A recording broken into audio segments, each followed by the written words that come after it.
haven't been on a podcast in so long. I do it every week. Every week? Yeah. Dude. You'd think I'd be good at it. Honestly, yeah, because I get to hang out with people. Yeah. It's like a weird excuse to be like, come hang out with me. You're like, no. Do you want a drink or no? Like, but actually, like, how often do you have friends that you just sit down and talk with? I mean, pretty often. I'd say like I would, like go for like a walk or like. Okay, well, walk. Yeah, that's fair. Yeah, I guess. Yeah. You must have on a healthy couch. relationship with your friends. I try to. Do you? No, I feel like most people when they're hanging out, it's always like, well, my number one thing was like in college, people would invite us over, and then there'd be a game on. One guy would be playing Rocket League in the corner. Shout out Colin Nordeman, and then like they'd like invite girls over. It was basically just a college party, and I just was furious because we weren't in a round table talking about our adventures. Right. Yeah. You gotta have friends that you can talk about your adventures with. Yeah, exactly. That's why I like comics. Yeah. No. Because you can just sit and talk. Yeah. Yeah. Yeah, dude. Yeah. No, I totally get that. I've been like trying to meet new people, to be honest. Why? Because it's fun. No, I don't agree with that. Really? It's like I'm so happy with the amount of people that I have. Really? You want more? Yeah. Just in comedy, don't you have like too many? No, I think Maslow's is it Maslow hierarchy? Oh yeah, that like people The number? is like the number one thing that you Dunbar? Who? Dunbar? Who's that? I think it's the guy with the number. Dunbar's number? Fuck, I don't know that guy. All right, well, go ahead. Sorry. No, I've been wanting to meet new people honestly because like I don't know. I like meeting new people to be like I feel like it is very exciting. Yeah, like when people like you get to know someone like Wait. Is it off? Did I turn it off? Okay, no, you're good. Sorry. All right, meeting new people. Like meeting new people, I really love meeting new people because it's like I don't know. I feel like you learn something new about yourself when you meet someone. You know what I mean? Interesting. Like the last time you like met someone for the first time, you were a different person than who you are now. Oh, I don't like that. You know what I mean? So you're saying because you're constantly growing. Yeah, and like changing, evolving. So if as a you person. met that person, so if you met someone and then you didn't talk to them for like a year and then they met you again, would you be a fundamentally different person? Maybe not fundamentally, but you definitely like have like a different. I don't know. Probably some shit happened to you in the last year. You know. Well, yeah, I guess you are just by definition not the same. What were you doing a year ago? A year ago? Yeah. Exactly? Yeah. What's the date? It's December 19th? Yeah. 2023. You know what? I can actually tell you exactly what I was doing. Wait, stay right here. Okay. I want to know. I want to know it all. I knew this would come in handy. Oh shit. Do you journal? Are these journals? Are these diaries?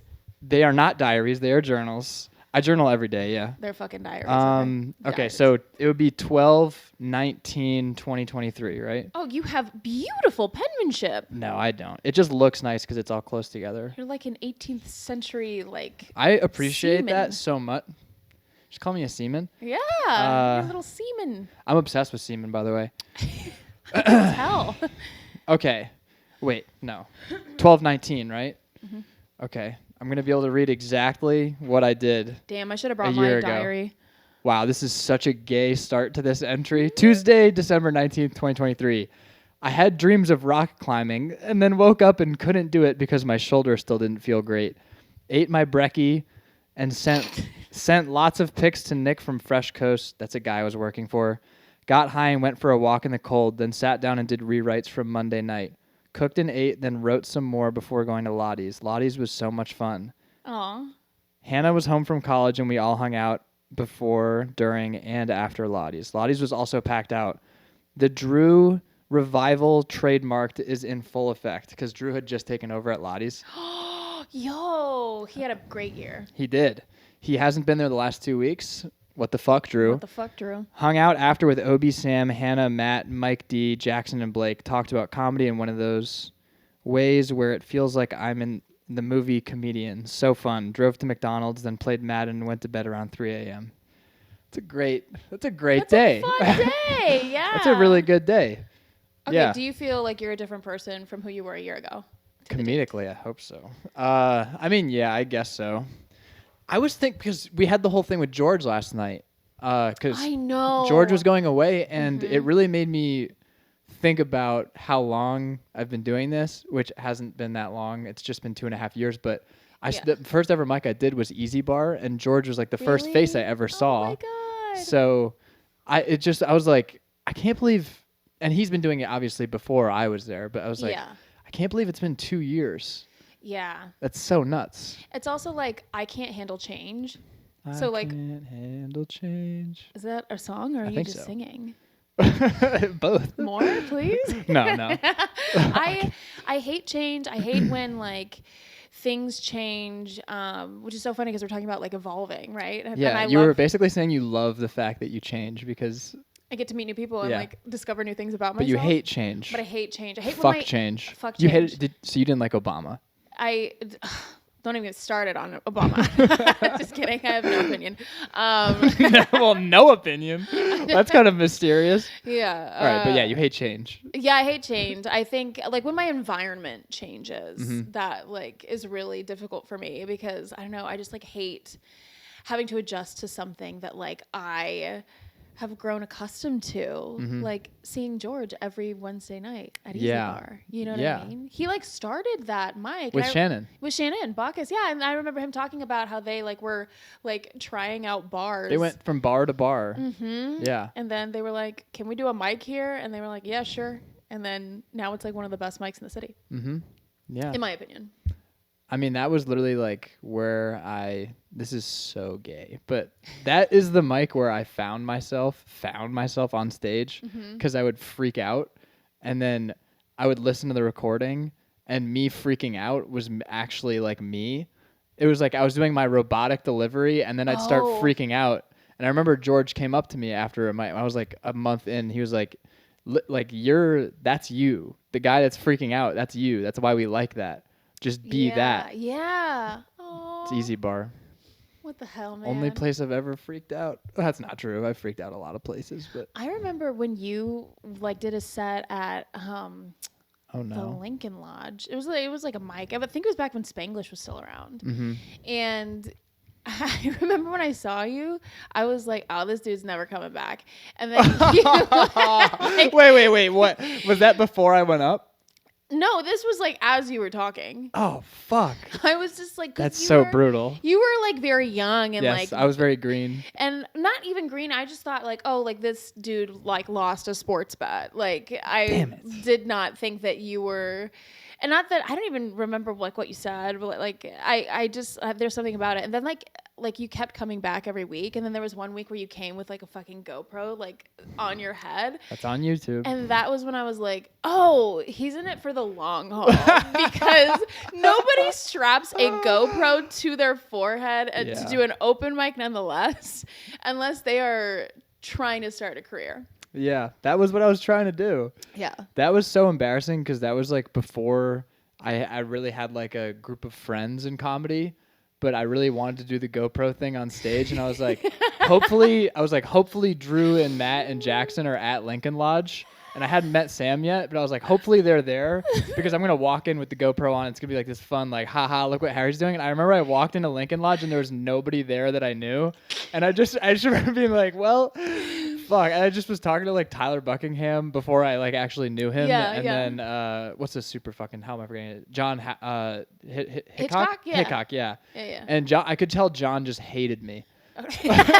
Which I think he still does, but like he just like saw me with the GoPro and he was like, what the fuck is this kid doing? Yeah. You gotta lean into it. You know what I mean? Like that's so fun. I remember seeing that and being like, especially because I think at the time I didn't really know who you were.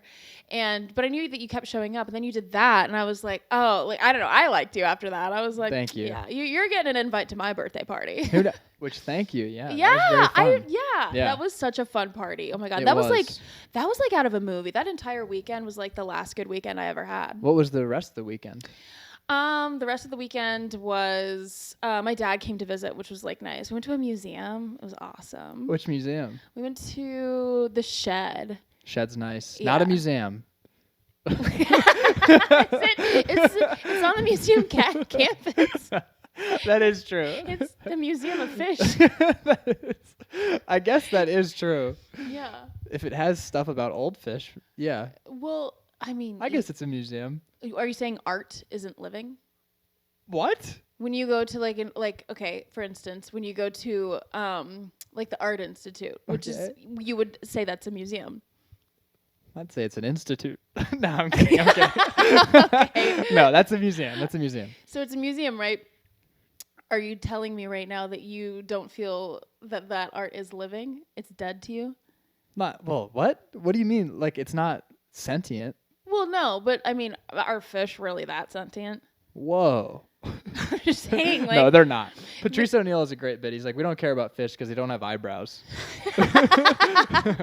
So we can't see that they're emoting. Yeah, fish are like lizards and snakes where it's like, what's really going on? Well, why do you have to lump lizards into that category? I feel like lizards are like... No, what? I think you're just being brainwashed by Geico. But, I mean, he does move his eyes in a way where I feel like he's emoting. Well, yeah, they're very good with it. My like... dementia riddled grandmother loved that gecko so much Really? that like she would clip him out of magazines and put him on her fridge. Really? Yeah, like oh when she was she forgot who the president was, she forgot what year, she forgot my mom's name, but she still had the Geico gecko. She had the Geico gecko. Yeah. That's amazing. Yeah. Man. No, you want to hear something funny about the shed? I'd love to. Someone told me, I think it was my roommate, that like she had a friend who like told her that the giant tank like in the middle of the aquarium. Mm-hmm. She was like, yeah, someone told me that like it's just a projection screen and it's like just the same image like going around and around, like it's not a real tank full of water and fish.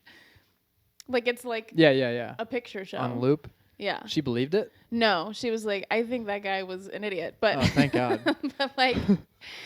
but like he was like, yeah, like that fish has been here before. Did you see the porpoises? Oh, like the dolphin show? Yeah. No, I think that's like extra. Extra? No, I don't think so. Are you sure? Well, we didn't get the show, but like they were still there powwowing. Yeah. And what are the white ones? Are those? Fuck. Belugas? I should know that. Belugas, yeah. Yeah. The belugas was really weird because like the fish you were saying, like you looked into their eyes and you just saw nothing. Yeah. The belugas like made eye contact with you. There's someone in and there. you were like, oh fuck. Yep. Yeah, that was really weird. That's how I feel about orangutans. Like they're like people, you know what I mean? They are. Have you seen that one TikTok of that orangutan who like puts on this dude's jacket? He like takes off his jacket and he puts it on. No. Okay, well it's real. Me and Jackson White sent a lot of primate videos back and forth to each other. I love Jackson White. Jackson White, shout out Jackson White. Shout out Jackson White. He's such an amazing human being. Yeah. I love him so much. Yeah, what a guy. Have you seen, we'll get back to Jackson, but have you seen the videos of, there's like these, I don't know if they're monkeys or chimps, but I think they're monkeys. But there's like this bridge in some country, I'm butchering this so bad, and they'll steal people's phones and then they'll barter for them. No. Yeah, it's so cool. What? They'll like when people are taking selfies, they'll like pose for a selfie and then they'll swipe their phone and they now understand how valuable people's phones are. So there are videos of these monkeys like withholding the phone and they'll put like a banana and the monkey will just be like, nah, give me 2. And then they'll give 2 bananas. They'll just toss the phone at her. It's amazing. Oh my God. Yeah. That's insane. Yeah. And that's evolution. And we're coming back to a theme here of evolving Change. over time. Change. Is it for the best or is it for the worst? Who can tell? One could hope. I was with a girl who didn't believe in evolution. No way. Yeah. What was that like? Well, I'll tell you about the moment I found out. Okay. Because it was pretty shocking. So she was Christian, and I knew that going in. But she was very big on telling me, she's like, we're not like really hardcore Christian, which I should have fact checked. That's on me. And then she was also like, I love history. And then she sent me like this one. It was like this guy basically preaching. And she was like, you should listen to this podcast. And I listened to it while I was delivering Jimmy John's. And I was like, I can't believe what I'm listening to. And it was like anti-evolution. It literally was like, it wasn't anti-evolution. It was anti-atheism. And basically just saying like that atheists don't have anything to believe in. And so like their lives are meaningless. And then I just like texted her after and I was like, did you like enjoy that? Did you like enjoy listening to that? And then that somehow snowballed into, how old do you think the Earth is? And I was sitting in my bedroom looking at my books on evolution and dinosaurs, and then it was just like one question after another. I was like, so the Earth is like 4.5 billion years old, and she was like, I don't know about that. And I was like, okay, so you think it's like a couple thousand, right? And she was like, something like that. And I was like, okay. I was like, do you believe in dinosaurs? She was like, of course I do. And I was like, okay. Do you believe that we coexisted with them? And she was like, yeah, of course. She's 100. Yeah. She's 67 million years off. And then I was like, so what about evolution? Do you believe in that? And she said, not in the way that they teach it. And I was like, oh, do tell. Oh my God. I couldn't ask more. I was like, wait, okay. So how much longer were you with her after learning this about her? Like 2 months. Okay. Well, that's too long. Or maybe a month. Oh. Yeah. All right. Yeah. That's still like I'm very good at really just pushing down who I am. God, Harry. No, I'm getting better at being myself. But like, there were a lot of things that she would do that I would just mirror. Like I always thought it was so weird to call people babe and baby in relationships. Sure. And then flash forward, we're having sex and I'm calling her baby like every time. Really? And I was loving it. And wow. Then I know. So was that change for the better or for like the worse? I mean, that was an unexpectedly positive change, but but I still catch myself all like mouthing the word baby during that, and I don't like that. But yeah, but also it's like, did I do that just to appease her? Because I think I did. I don't think I actually like saying, "Yeah, baby." Right. You know, yeah. I sound like Austin Powers. Yeah, baby. Am I making you horny? Yeah. No, I think I feel the same way with shit like that. And I think part of it is that like, I don't know, it's something, it doesn't ever feel like natural, like coming out of saying baby. Yeah. I'm not even going to do it. I'm like, it's an infant. Baby's been like, rappers use it too. It's just sorry. Like, I feel I yeah, it's like I'm not like cool enough to like use it, and it sounds like okay. Cool is that's what it's about. Right. It's a leather jacket. If you're not cool enough to wear the leather jacket, then like you just look crazy saying it. Like I don't know. I don't. Anytime I've been in a relationship, like I've always, like me and the other person have always like made fun of like whatever pet name, like you know what I mean. Be like, I don't know, like. Have I even done? Yeah, I don't know. So you definitely have. I have. What's the worst pet name you've ever had that you used unironically? That I used? Or they? Was used on me, because I don't more of those. There. Yeah, the worst one in general that was in circulation. Oh, I don't like being called mama. What the fuck? Yeah, no, that's the thing. Like, hey, little mama. Mama. Like, mama. Well, that doesn't happen. Mama. You never called a woman mama in bed? Oh, God. No, wait, people have called you mama in bed? No, that's crazy. Mommy? No. Mama? No. Ma? I can't with that. I can't Ma. do it. Mom? Oh, that's just weird. Being called mom in bed. Crazy. Yeah, it's so weird. I mean, it already is. The mama. Well, so people. But then saying daddy in bed is hot. She also did that. Okay, were you into it? So.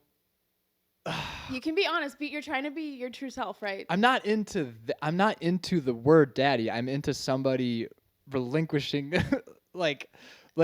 It's not about the word. It's about what are they relinquishing? They're like, it's like, what's the word? It's like, it's almost like, I have to edit this out. But, I don't know. It's like kind of like she's being very submissive, and like when you're saying daddy, it's kind of like you have power over me. Yeah. So I guess in that moment, yes, but also my dad died. And her dad had just died, and then she called me daddy. So when she did it for the first time, I was like, ugh. I don't know how I feel about that. Yeah, got weird feelings. But 2 through 100, Mhm. I was like, that's awesome. Yeah. Yeah. Just the first time was a little weird. But you say daddy? It depends on the guy. That's true. honest. It's case to case. Yeah. Not every guy is a daddy. Exactly. Like Yeah. if he's like kind of daddy, then I'm gonna call him daddy. But if he's like not daddy, then I'm not gonna call him daddy. That's my like no. That's Yeah, I'm the my same way with boyfriend. mama. It depends on the bitch. Yeah, it's bitch to bitch. Dude, I went on this date with a girl one time, and I said, "What do you think is the worst thing that you can call a woman?" And she like thought about it really hard, and then she was like, "Probably bitch." And I was like, "That's not even like top 10." You know what I mean? Like, that's so. It depends. I feel like the tone that you imbue in bitch, also your relationship to that It is about person, tone. it can be kind of crazy. I feel like cunt across the board is worse than bitch. Maybe Also, like, whore, skank, gash. somebody calls me a snatch. whore, I'm like giggling. That's crazy. Did you say gash? I did, yeah. Wait. Meat wallet. Ew. I know. That's what I'm saying. Bitch is not that bad. Well, I think bitch can be used Mama? so many different. I hate that. I do. But like people use mama in like a very like casual, like passerby way. Like, hey, little mama, you know what I mean? And I'm kind of like, I mean, there's nothing casual.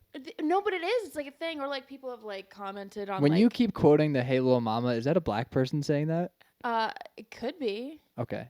I mean, I'm sorry. I'm just. It just talking sounds about- too cool for a white person to. But Okay. Well. continue. Sorry, I made that racial. Hey, listen, I'm on your podcast. I would have That's expected true. nothing less. Yeah, that's true. But like, yeah, like I've even another thing that's kind of popular is like mother. No. Yeah, Mother? yeah. I That's think it's like more like popular Victorian like, in the, era. like the queer community though. Like I am Gay mother. on gay?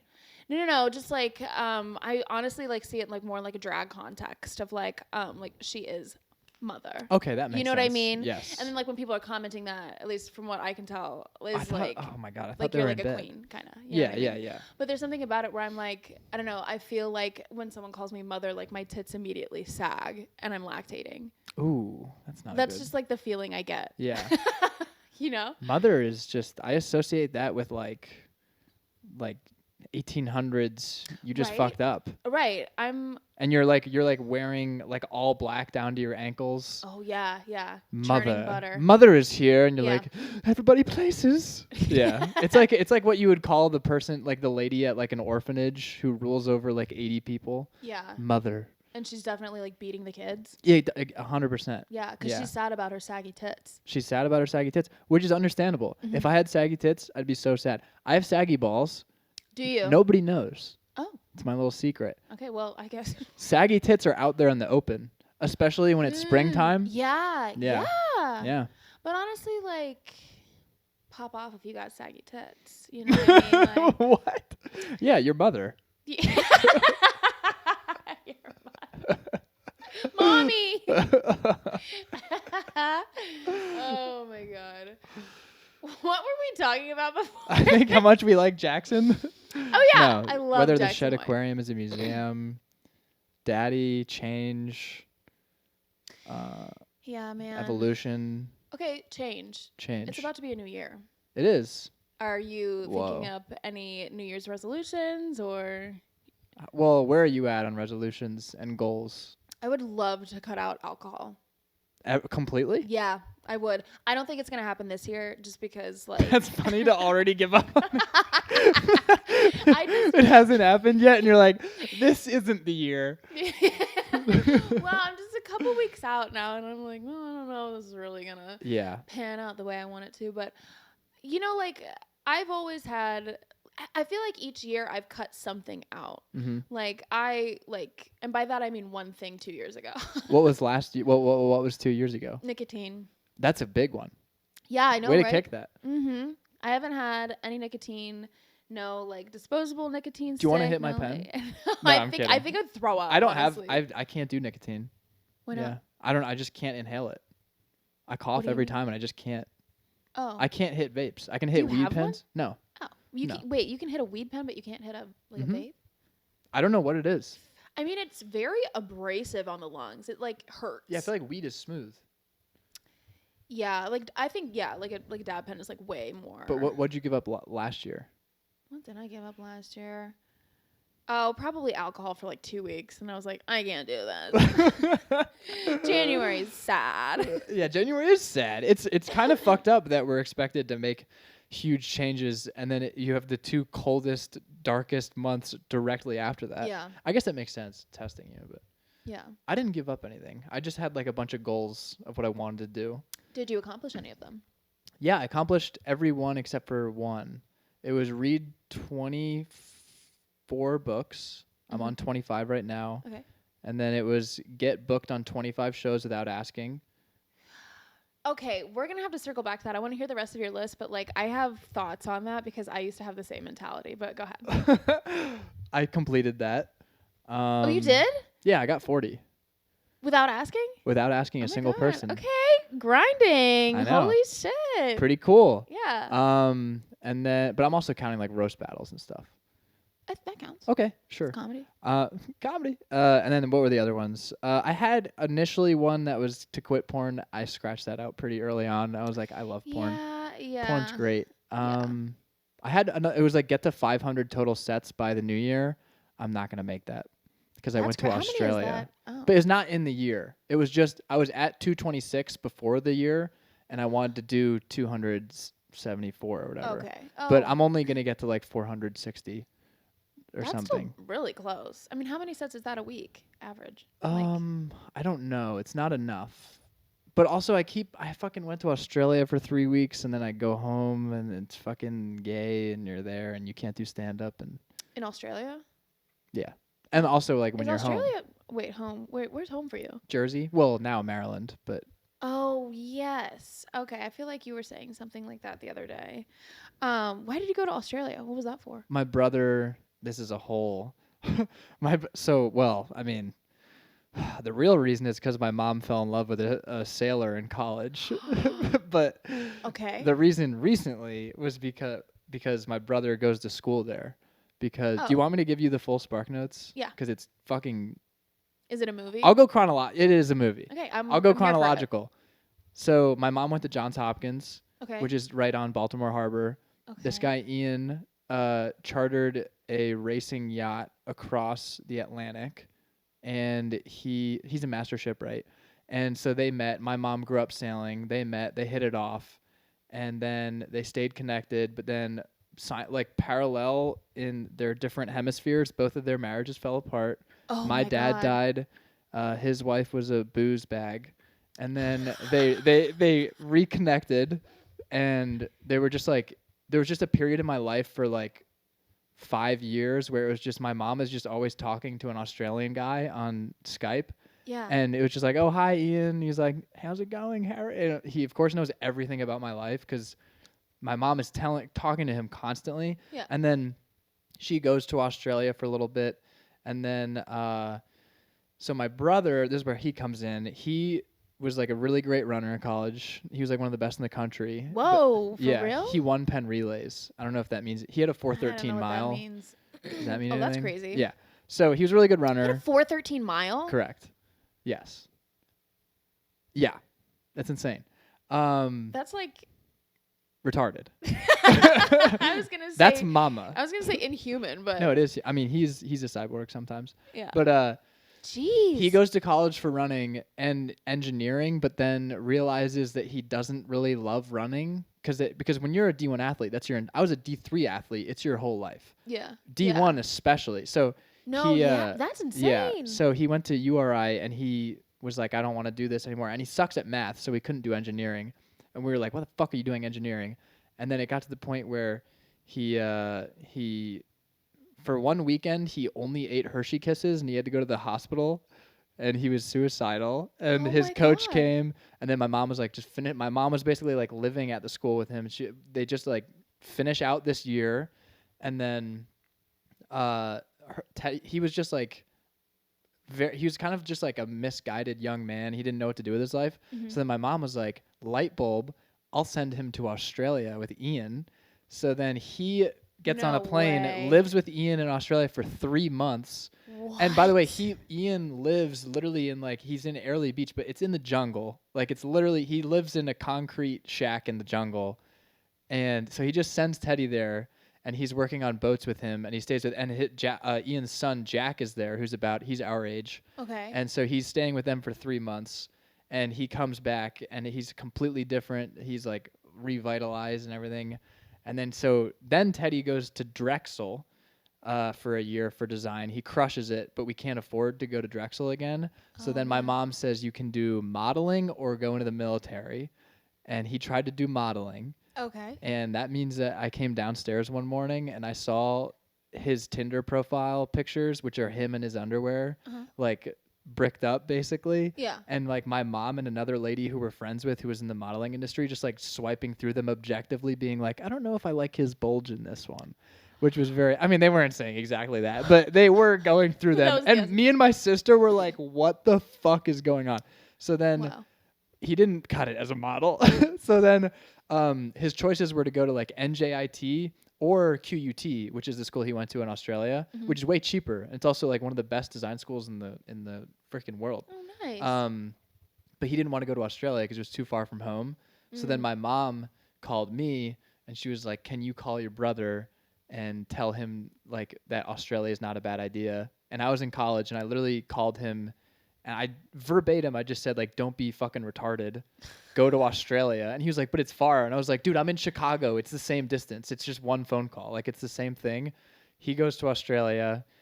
He basically invented this attachment to a wheelchair that motorizes it. And he had a whole design fair. And so that's what my whole family just went for. Oh. And he's graduating soon. And then we sailed with Ian, the shipwright, to the Great Barrier Reef on a one-of-a-kind sailing yacht.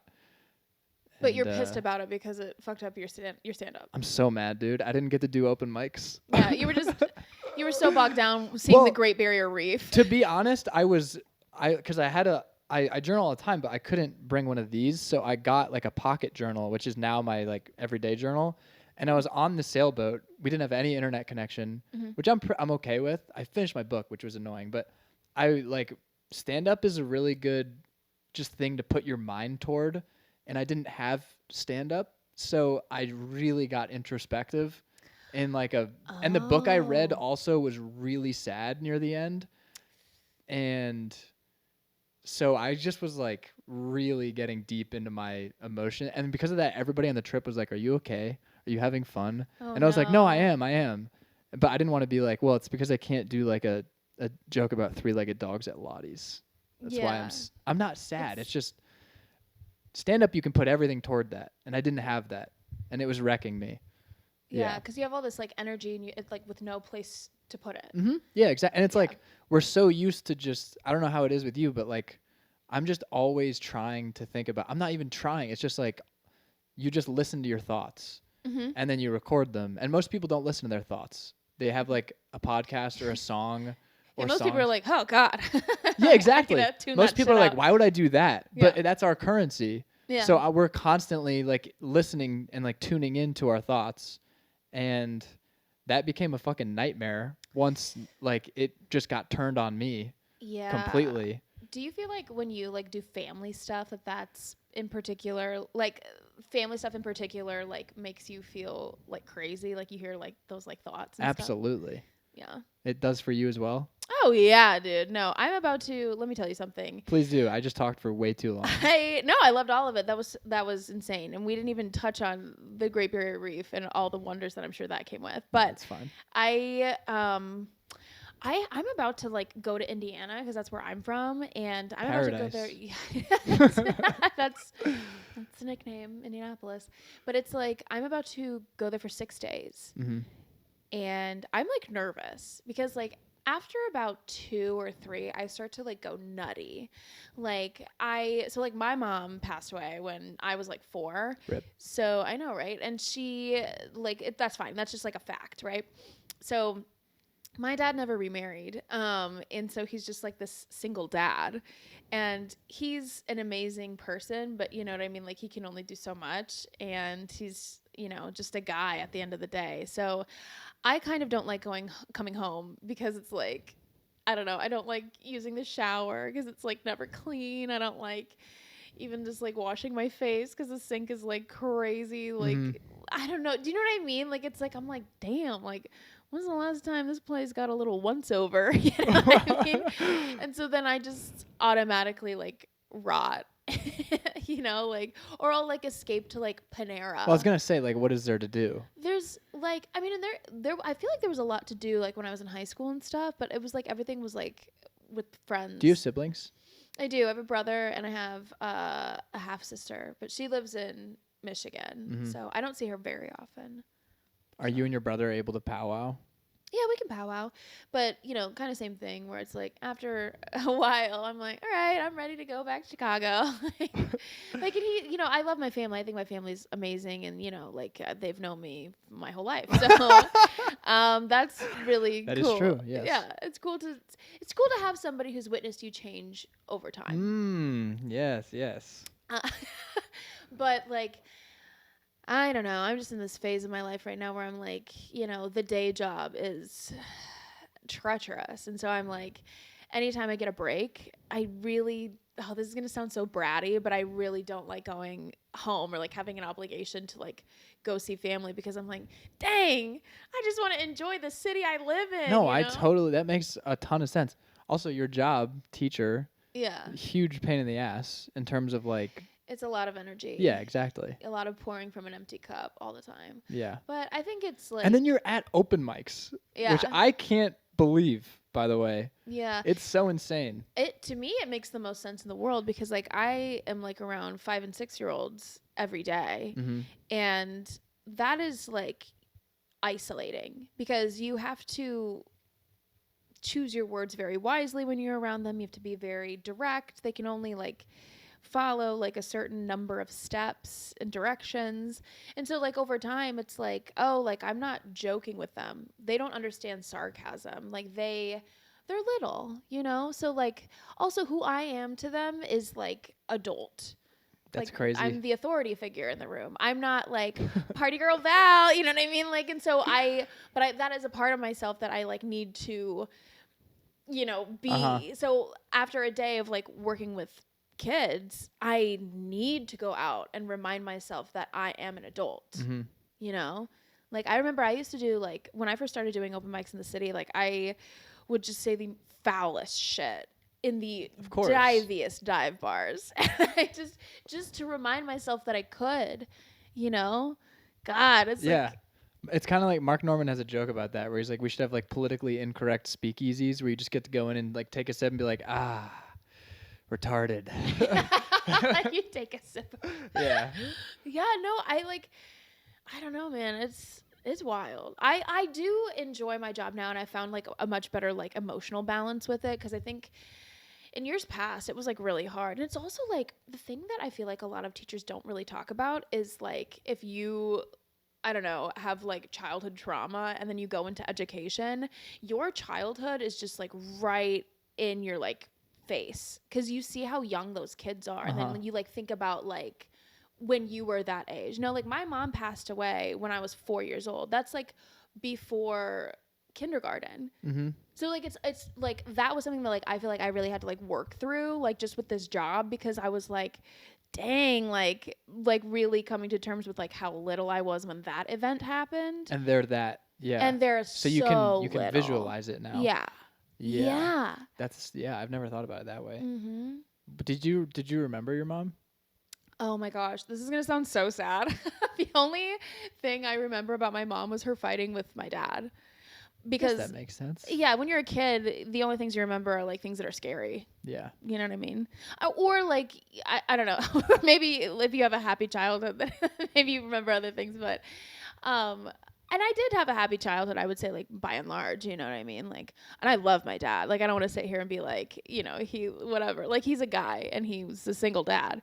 But, with that comes with, like, a lot of, like, stress. Especially, like, I was just talking about this with somebody the other day about how, like, single moms, like, get so much praise, which they should. It's, very deserved. But I always notice the difference between Father's Day and Mother's Day in that on Mother's Day, I mean, on both days, people come out of the woodwork like, we got to celebrate those who like don't have, their mom or their dad. On Mother's Day, it's like, or on Father's Day, it's like nobody's really talking about like single dads. No. But on Mother's Day, it's like, think of the single moms. But it's like nobody gives a fuck about single dads. Like, it just like it's just one of those things, Totally. Yeah, just being a single parent in general. Oh yeah, is nuts. I think all the time about like when my dad like used to like try to date, like when my brother and I were like little. What was that like? I mean, he got close once, and like my brother and I were enrolled to like the school we were supposed to go to. I remember it was like a huge drama for me because it was like 4th grade going into the 5th grade, and my elementary school at the time ended in 5th grade. So I was like, wow, all these people that I had like known for like my whole life, I'm not going to like graduate like elementary school with them, which was like a big deal to me at the time. Of course. And then the woman he was going to marry had a daughter who was like around my age.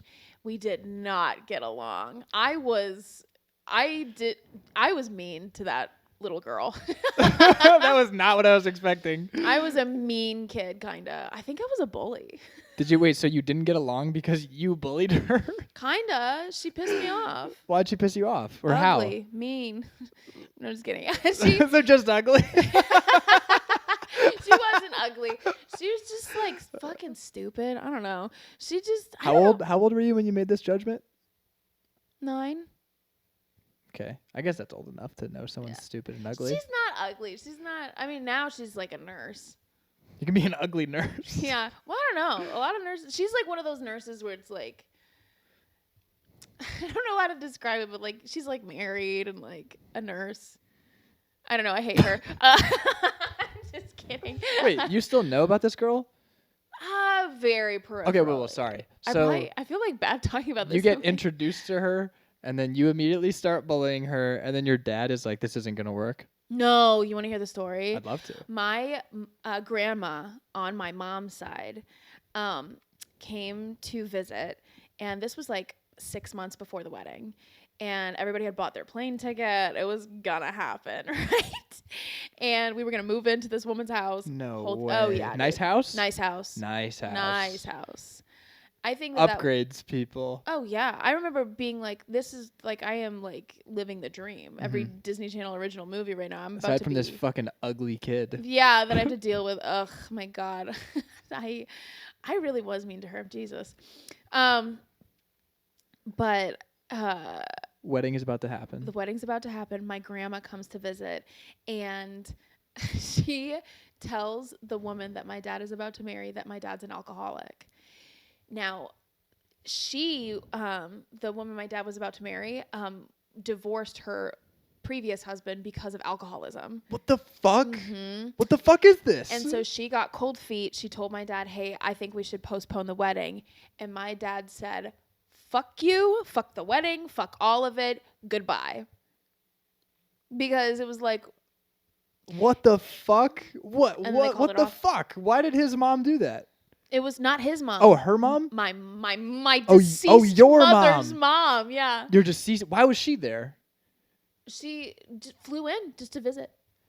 She never came to visit. Yeah, this is like the Wicked Witch of the East. Yeah. She came in just to be like, by the way, he's an alcoholic, and then poof, she's gone. Yeah.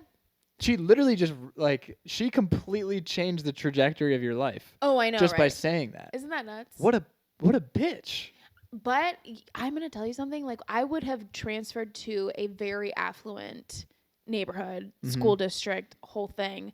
I would be a very different person, and I know that. I probably would have pursued musical theater, which is devastating. I'm really glad I didn't go down that, path. Yeah.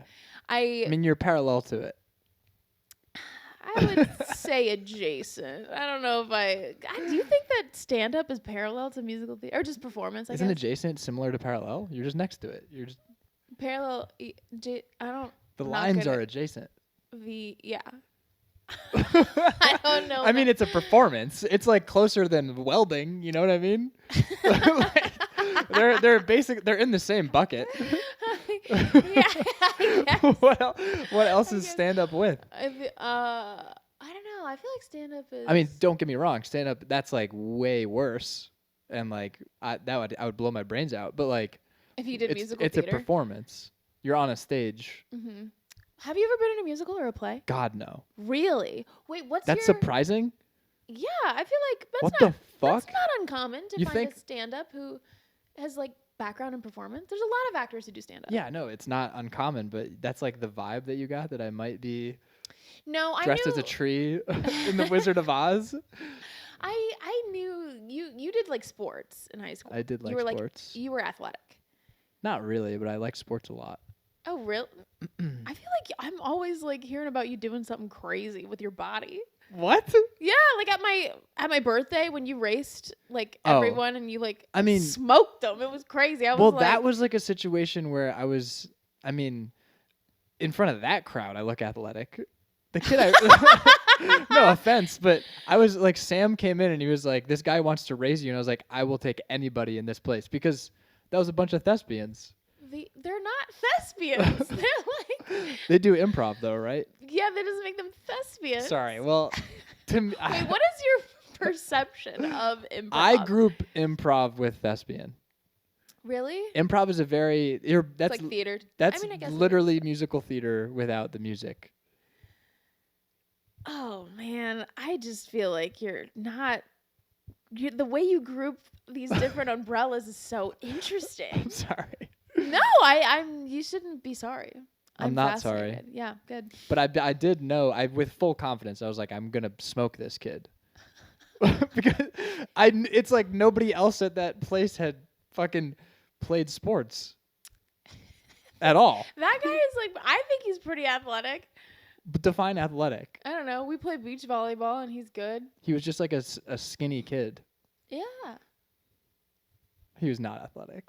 I'm sorry. I was just shocked at how fast you were running though. Thank you. And you like climb all the time. I do have a good burst. I have a good 40-yard dash. Oof.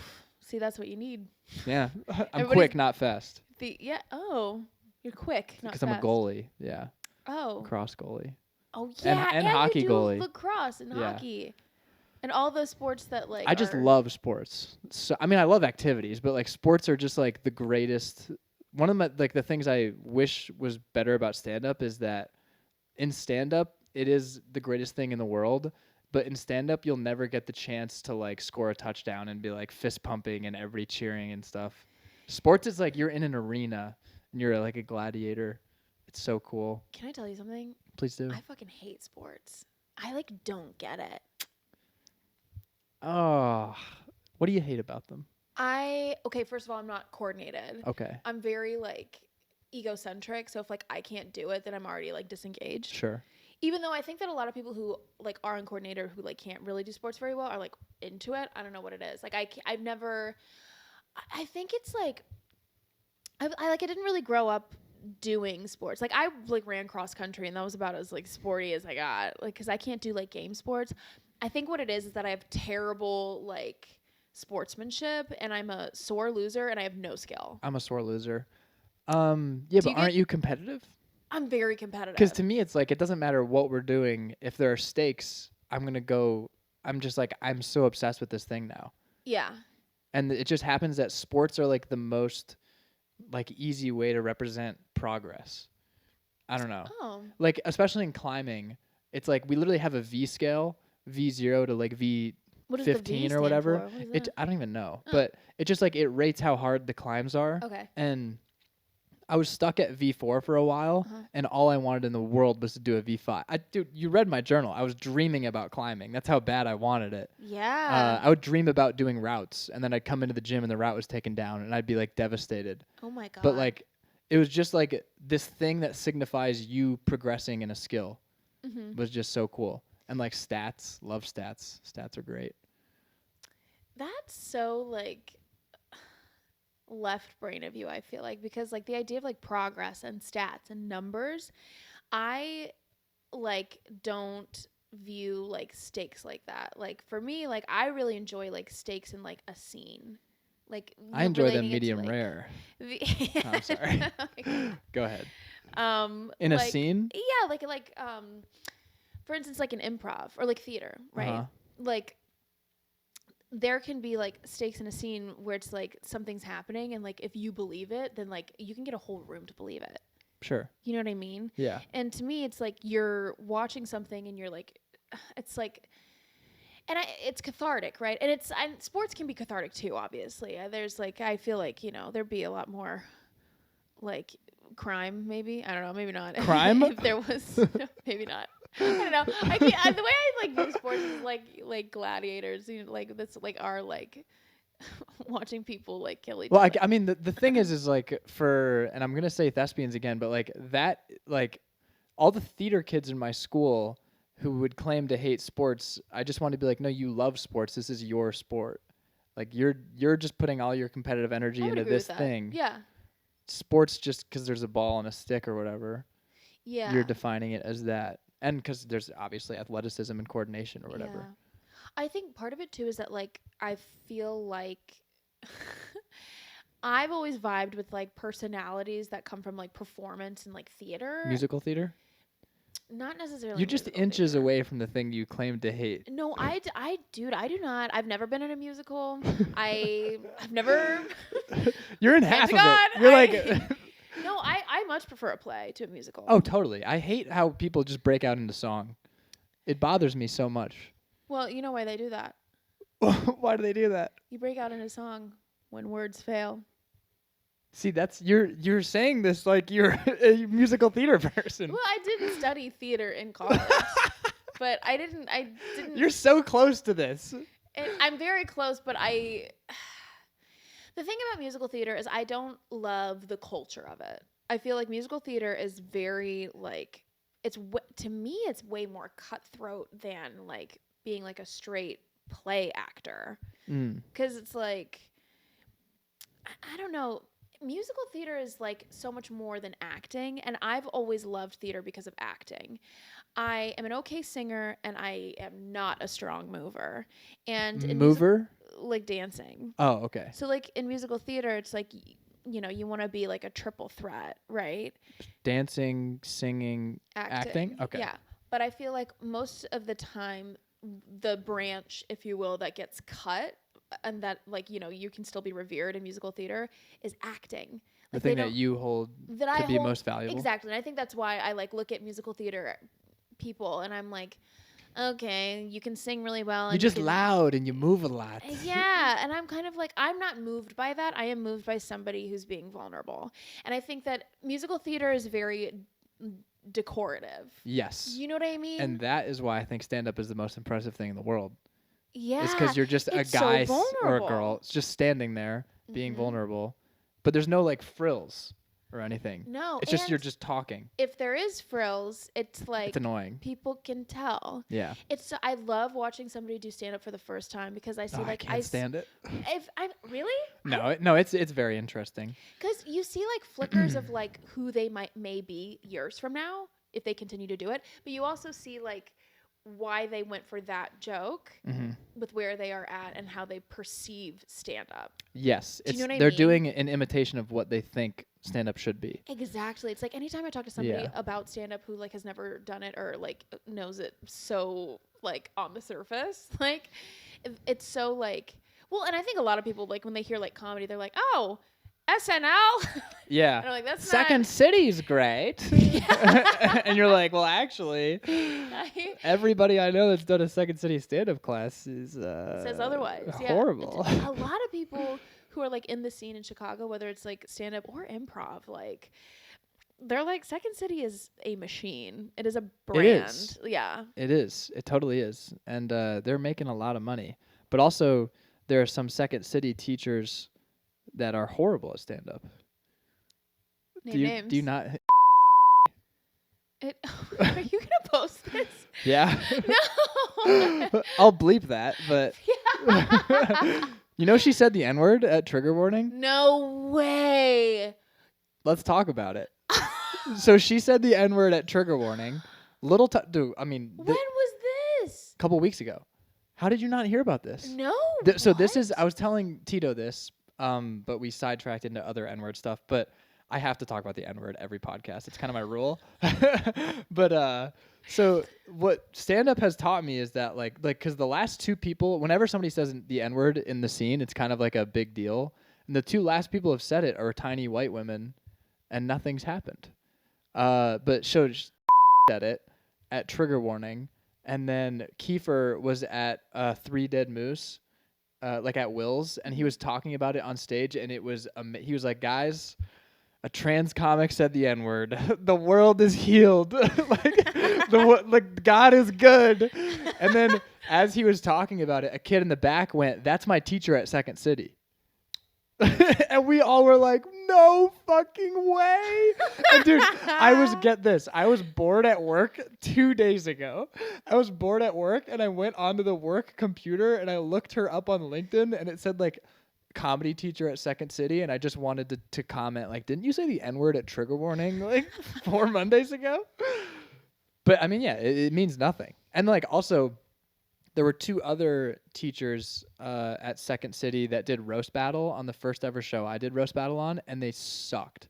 Like they were, and I can't remember the other guy's name. I don't know. They were horrible. Really? They were like genuinely horrible. And then I was like, and everybody on the panel was roasting them, like you teach, but like, yeah, Wow. yeah.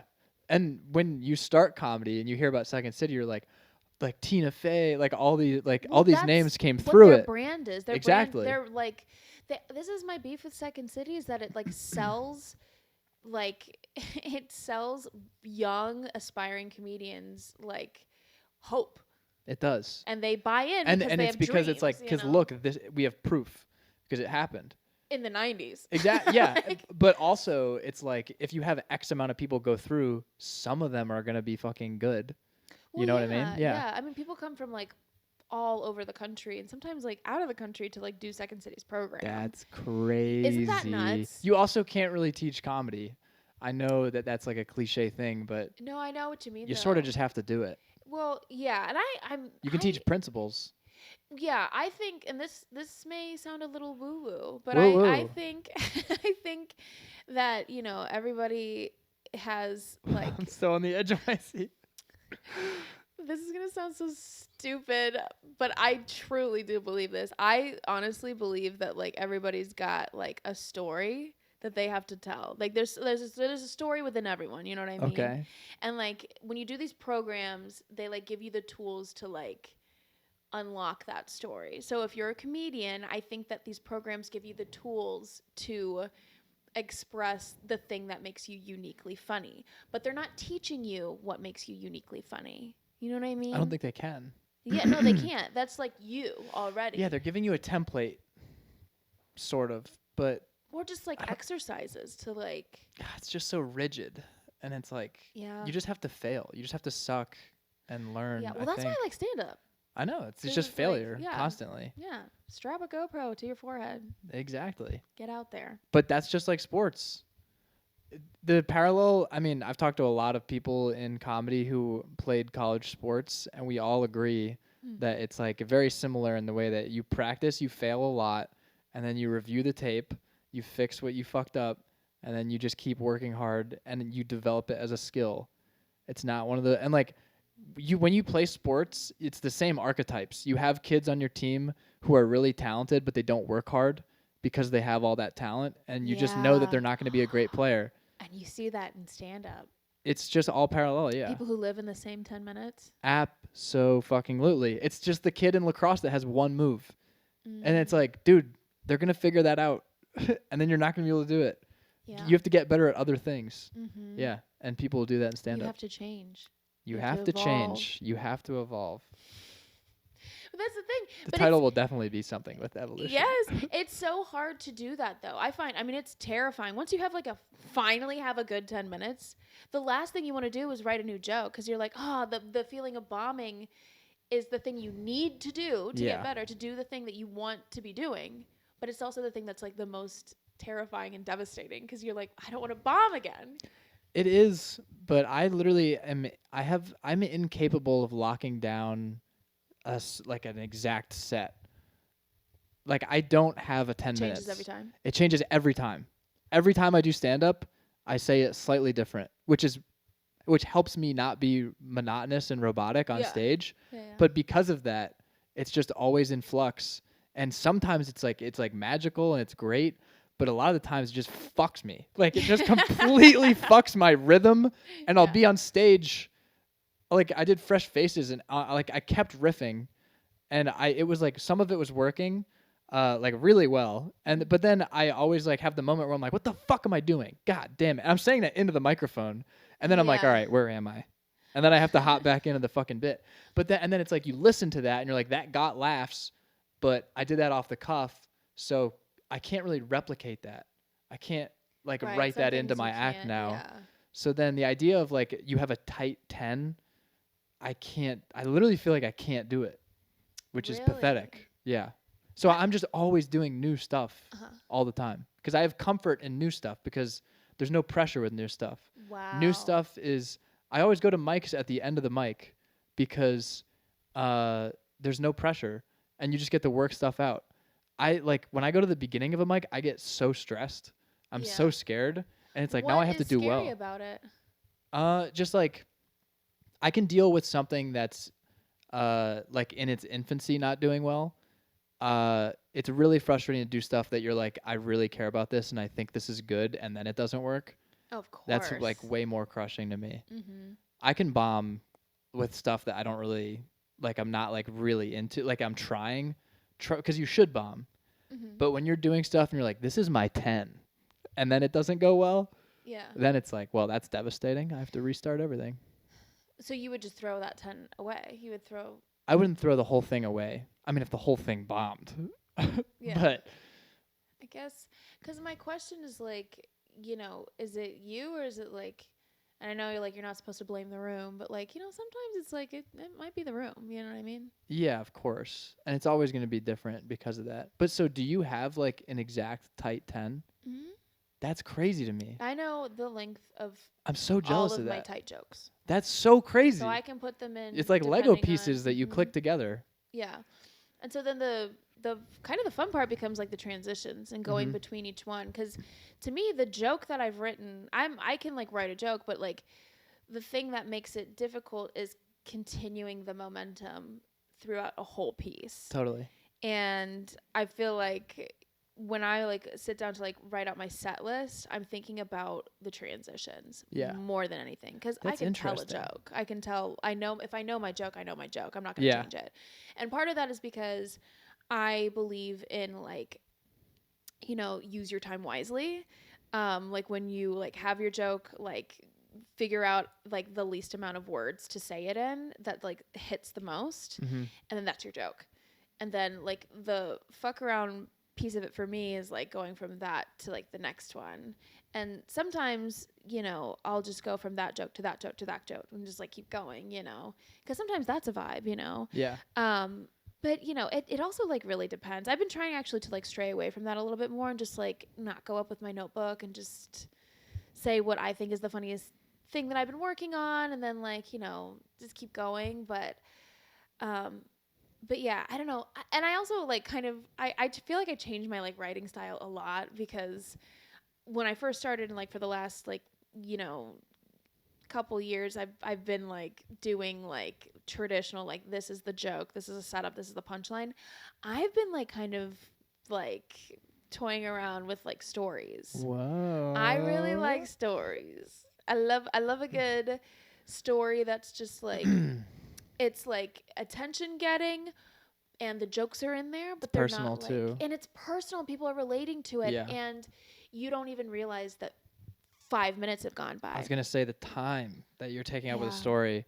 I got to take pictures for Jack Snodgrass at the Vic when he was opening for Josh Wolf. Whoa! And I was in the green room just like as they were shooting the shit. Yeah. And Jack, because Jack is a very jokey guy, like he has like very tight jokes, and he was asking Josh about like his hour, and he's like, I got one right now, I'm gonna record it, and then I've got like 2 more that I like are basically almost ready, and I'm gonna work on those. And me and Jack talked about it after, and we're like, the dude, because Josh will literally tell a 20-minute story, and it will Wow. kill the Yeah. entire time. And then he's like, all right, I got a third of an hour. And it's just one story. Yeah. And it's like, dude, what? That's so efficient. It's so Yeah. crazy. I forget that stand up can be like that, where you can just like tell a story, you Yeah. know, like it's like, because I think especially like when you're going to a bunch of like open mics, you only get so much time to Yeah, do stories it. are so hard at open mics. Oh yeah, I've been trying to do it where I'm like, can I talk about one thing for 5 minutes? Because that's even a feat, you Yeah. know. Are they getting bored? At what point do they get bored? When do I need to like spice it up a little bit? But I've been like, I was like practicing this one story. That I was gonna do actually for like a storytelling improv show, and so I was like running it at a mic. Doesn't and sound very improv-y to me. well, you tell a story and then the team that is listening does improv based off of it. Yeah.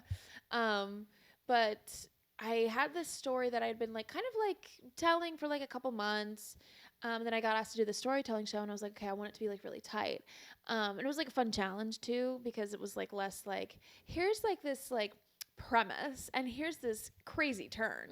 You know. You're never gonna see this Right. coming. That kind of feels like floating above the audience a little bit. It feels like somebody like putting a little cat toy in front of them, being like yoink. Like I like doing that. yeah, right. You know, who doesn't? Gotta be quicker than But that. it's also like you see that everywhere, you know? Yes. I love watching somebody be funny in a way that I would have never thought of. Totally. You know what I Where it's mean? hard to nail down why it's funny. Exactly. Yeah. And that's what I'm saying. That's Everybody so has impressive. Everybody has a story within them. Everybody has these stories that they relate to, that they can talk about, that, you know what I mean? That you have shit that you could be talking about on stage right now that like would have no crossover with any other comic. You know what True. I mean? If you decided to like go into like storytelling stand up, you know what I mean? Like, and I think that's also the benefit of storytelling stand up, is that it's like so uniquely your shit that like you would never have the issue of like accidentally stealing someone else's joke. You know what I mean? Yeah. Because you're not making fun of something, or like you're not like finding the funny in this like abstract thing.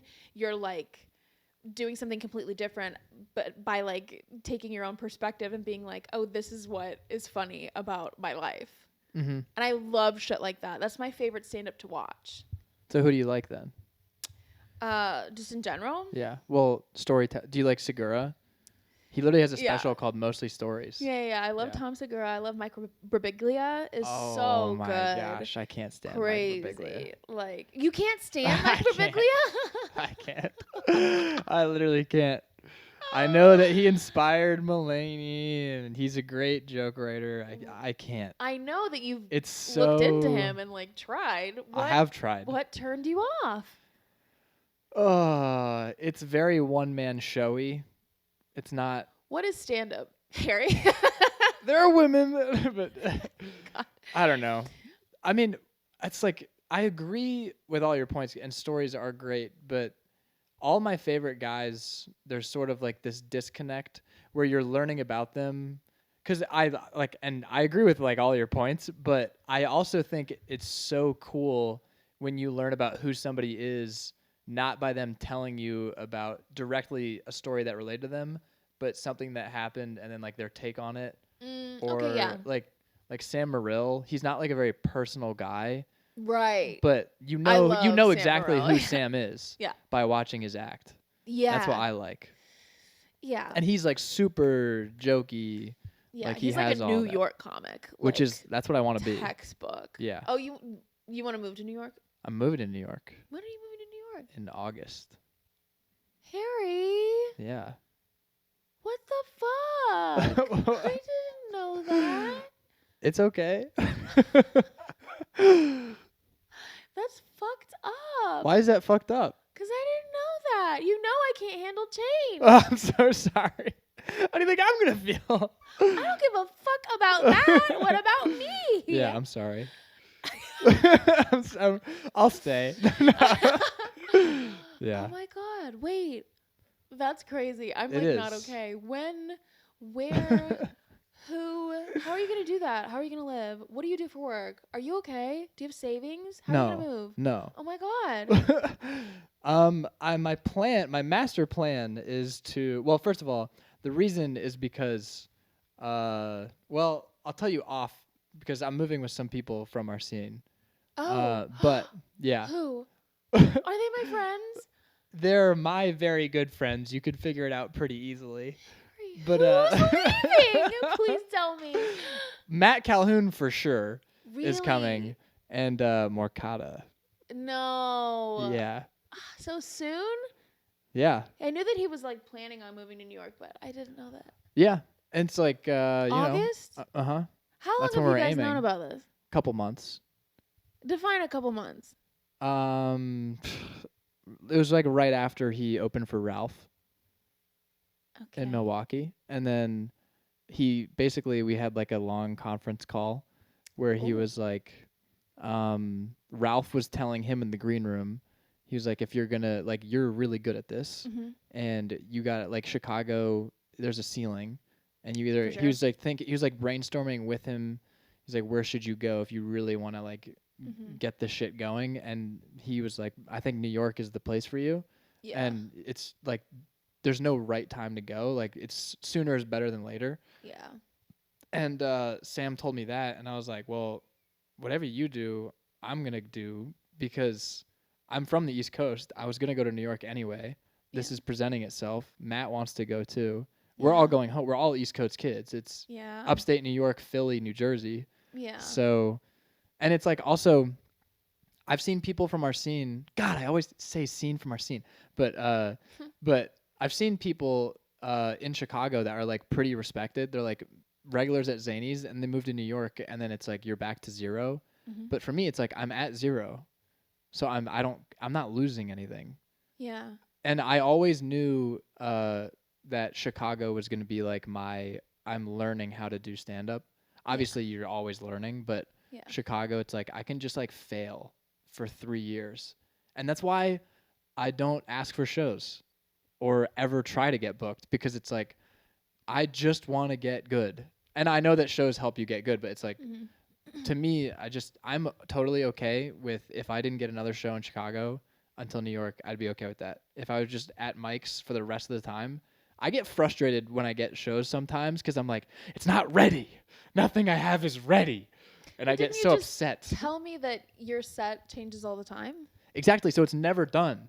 Right. It's never ready. But what are you chasing? What do you mean? Will you ever find satisfaction? Yeah, once I'm past at the cellar. You mean that? Because I feel like I'm satisfied. I love comedy. Satisfied? Well, I love open mics. I love open mic comedy. Like I have a girlfriend now, and I literally will just like rant to her about how much I love it. Is she a comic or? No, thank God. Aw, wait. Yeah, I just got a girlfriend. And then you're moving to New York in August? Yes. Oh my God, Harry. This is too much change in one podcast. I honestly, you know what? I love change. Again, this begs the question, what are you chasing? What are you running toward, and what are you running from? I don't think I'm running from anything. I just love stand up more than like anything ever. It's just, why rule out LA? I'm just like curious. oh, first of all, sunburn. Second of all, you're so all pale. I've heard about LA is like vapid and social media influency, all that. New York is like, everybody knows the best joke writers are in New York. And if you can, I mean, it's so cliche, but it's like, it's the best. If you can make it in New York, you can make it anywhere. But that whole crop that came up under Attell of like Phil Hanley, Mark Norman, Joe List, Sam Morrill, like that identity is what has really resonated with me comedically. I like worship those guys, and I want to be like them. Yeah. And all their stories are, well, I either moved to New York when I was really young, or I started in New York, and that's how I came up. And it's like, it'll just beat your ass. To me, it's kind of like going from D3 to D1. Yeah. And I love Chicago. Don't get me wrong. I fucking love Chicago. Chicago, I think, is the greatest city on earth. But, yeah, I think it has to happen. Wow. I'm chasing the cellar. But I am happy. Don't think that I'm happy like for you. I don't want to say, listen, I have adjustment issues, but I'm very happy for you. And I think that this is like, I also gonna don't be have a plan incredible. B. Yeah. There are that's no okay. savings. My plan is to seamlessly transition to the other branch of our climbing gym, which is in New York. It's called Brooklyn Boulders, and I work at the Chicago location. And when I move to New York, I'm just going to be like, now I'm going to sneak into this one. So that's my plan. Are you ready to start stealing your groceries? I've started a little early. Dude, I got caught trying to steal Parmesan today. So embarrassing. So funny. Because I've started doing this thing just because I don't have a lot of money. I've started doing this thing where I go to Mariano's after work, and I will go to their food bar and I get fried chicken and mashed potatoes, and I put it, you're not supposed to do this obviously, but I mash it all into a soup thing, and then depending on whether there's an attendant watching, I'll either just like pretend that I'm just buying a little thing of soup and then I won't weigh it, or I'll just fucking I'll just steal it. Oh my God. And then today so what I'll do sometimes is, and I'm a Girl Scout. I love rules. I hate breaking rules, but it's kind of the point where it's like, Daddy needs to break some rules. So I was checking out today at the grocery store, literally right before the pod, and I had my Chef Boyardee, and then I was like, I could probably put the Parmesan on top of that at the same time. It was like the Indiana Jones thing where it's like, if you swap the weight, it won't notice. And I put it on, and then the screen changed to an overhead view of me doing it with like a red rectangle around the cheese. And I had to call an attendant over and be like, sorry, it didn't scan. And then she was like, oh, really? And she clicked the button and it showed the instant replay of me trying to steal the Parmesan. And she was like, do you want to become a rewards member? And I was like, get the fuck out of my face. Just give me my Parmesan cheese. Damn, dude. Yeah. But also, it's kind of nice being uncomfortable, you know? I know what you mean. I feel like I have one foot in a like sustainable, healthy, consistent lifestyle and another foot in chaos. And like I could pursue a career in education. I could go back to school and get my certification. I could be a teacher like so fast. Yeah. And that would be fine. It would. But there's this other part of me that is like, I cannot do that because that would mean like saying goodbye to my dreams. Yes. My dream is to not be a teacher. Of course. You know? Yeah. And so like every once in a while, like living in Chicago, which I love Chicago so much. I had my first shot of Malort last night. I know you told me. Yeah, really? Yeah. I was fucked up. I could tell. But yeah, like I always get this like feeling like, oh, it's about time to uproot. I always get the itch to uproot about once every like couple years where I'm like, okay. That's not that often. This So the last time you got it, you were like a teenager? No, I mean like COVID. Oh, okay. So like post grad. All right. So what's your next uproot? Funny you should ask. I moved to Chicago with my best friend from college, and she like did grad school and everything, and I just like did like a day job thing and stand up at night. And it's been like almost like 4 years now, and I'm kind of like, we've always had this idea that like we would like live in Chicago for X number of years and then move to New York, and so but it's not something that's like been a conversation piece as of late. Yeah. But I think that would be an end goal for me. I did an acting program in New York City when I was in high school, and I gotta tell you, that was probably the peak of my happiness just in my small life. There you go. I loved it. Yeah. It was incredible. I love everything about New York City. I love the subway. I love it so much more than the L. The L kind of freaks me out, but I will ride the subway.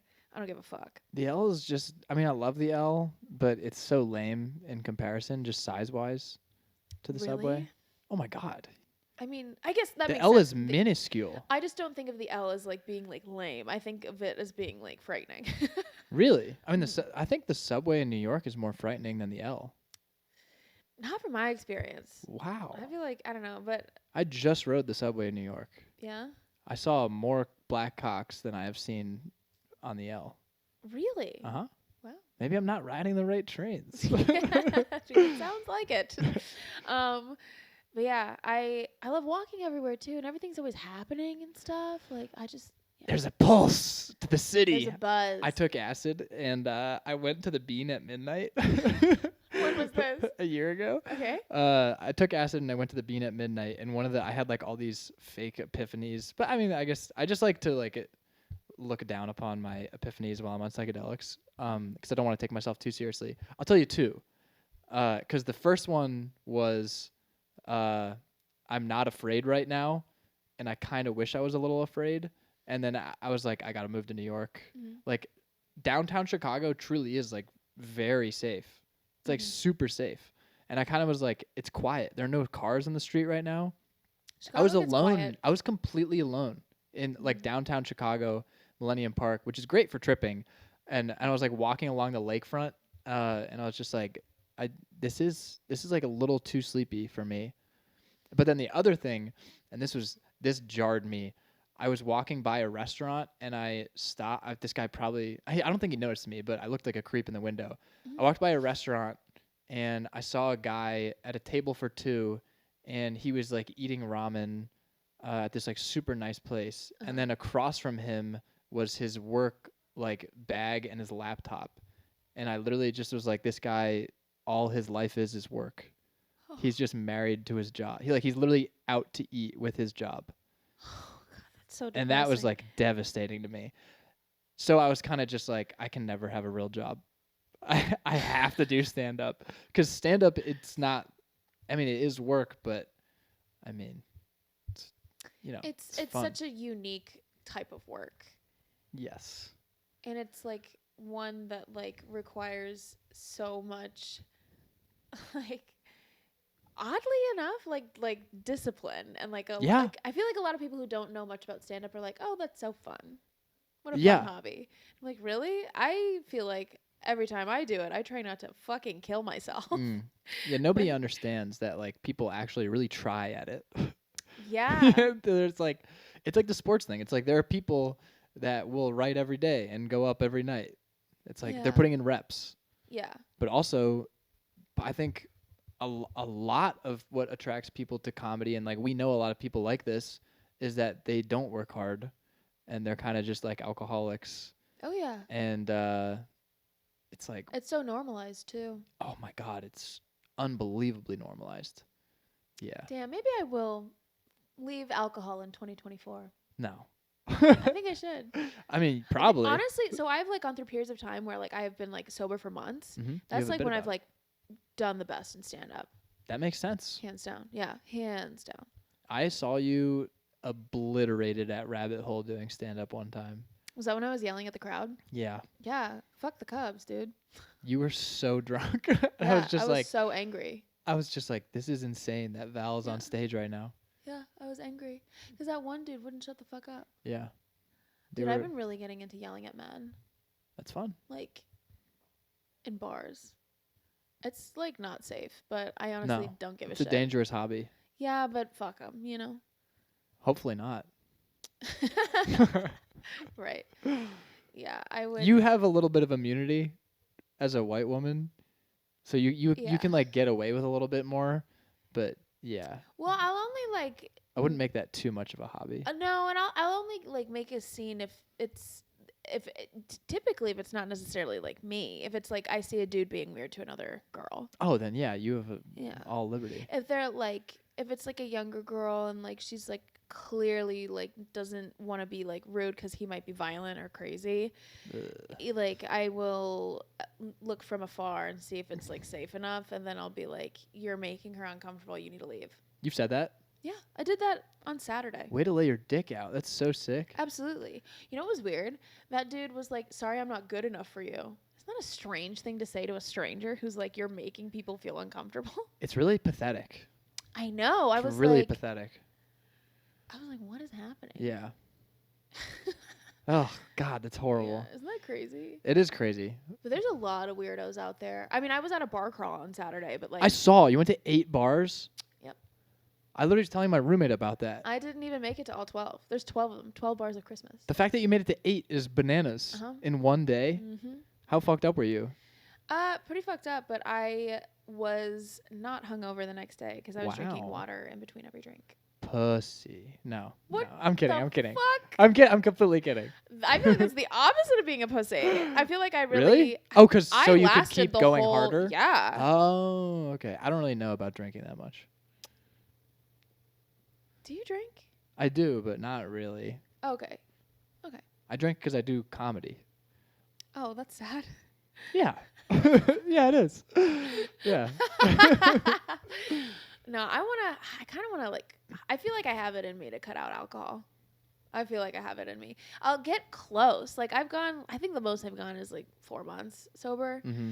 And it just feels, you know what's crazy? I feel like the like chatter in my brain of like, you're not good enough, self-edit or whatever, goes away. Whoa. I'm not shitting you.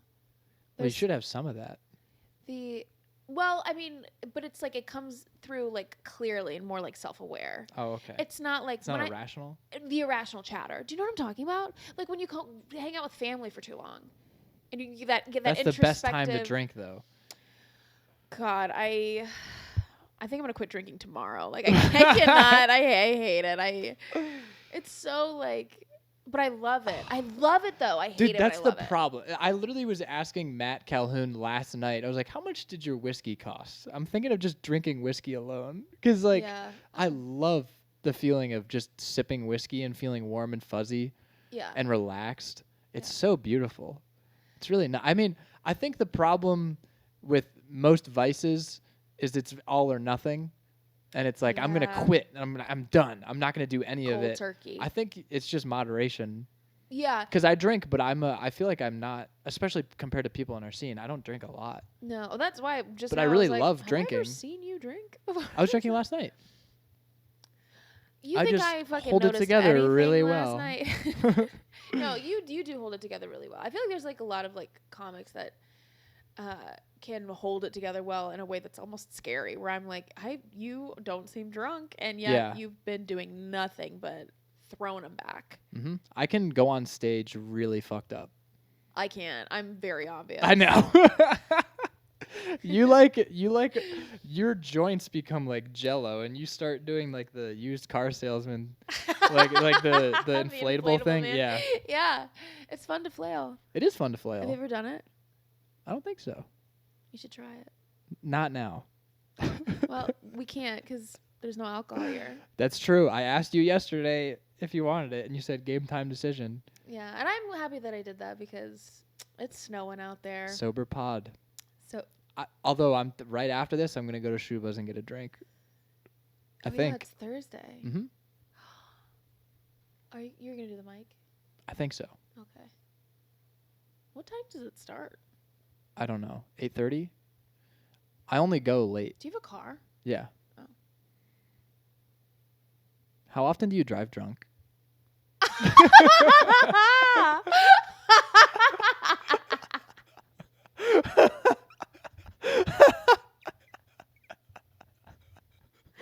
Why did you ask that? Like that was like the number one question you wanted to ask, and you're just waiting for the opportune moment. Now that we've gotten an hour and a half in. Now that we're warmed up. That erupted out of you. It's like a bark. Yeah, that was kind of my Anderson Cooper coming out. Oh my God.